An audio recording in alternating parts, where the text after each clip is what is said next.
Vous êtes les experts de la comparaison. Pour pouvoir comparer des fractions, il va d'abord vous falloir maîtriser la propriété fondamentale sur les fractions que vous connaissez en fait depuis longtemps.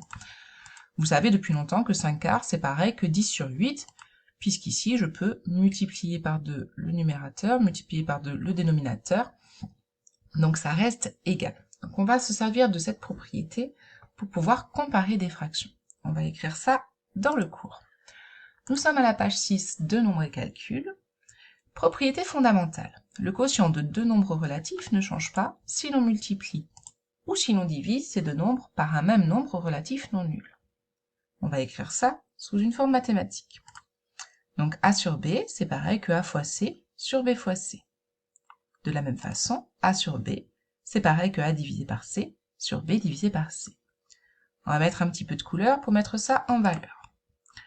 Nous, on va se servir de la première partie avec la multiplication, vous allez voir. Dans notre exemple ici, on veut comparer les fractions 7 sur 10 et 9 sur 14. A priori, difficile de savoir laquelle est la plus grande. Si on arrive à avoir le même dénominateur, on pourra comparer facilement en regardant seulement les numérateurs. Pour mettre au même dénominateur, on va commencer par réécrire, mais en décomposant le numérateur en produit de facteurs premiers. Par exemple, 7 sur 10, c'est pareil que 7 sur 2 fois 5. 9 sur 14, c'est pareil que 9 sur 2 fois 7. Mon but, c'est d'avoir la même chose en bas. Alors, je vois que j'ai le 2 qui est déjà en commun. Ici, il y a un 5 et ici, il y a un 7. Donc, le 7 qui est ici, il va falloir que je l'amène ici.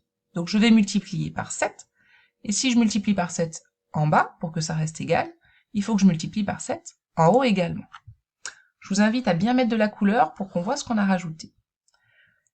Pour la deuxième fraction, ici il me manque le 5, donc je vais multiplier par 5 en bas et aussi en haut. Je calcule, cela me donne 7 fois 7, 49, 2 fois 5 fois 7, 70. Et pour la deuxième, 9 fois 5, 45, 2 fois 7 fois 5, 70.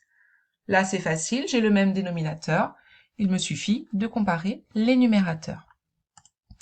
49 est plus grand que 45, donc ma fraction 7 sur 10 est plus grande que ma fraction 9 sur 14.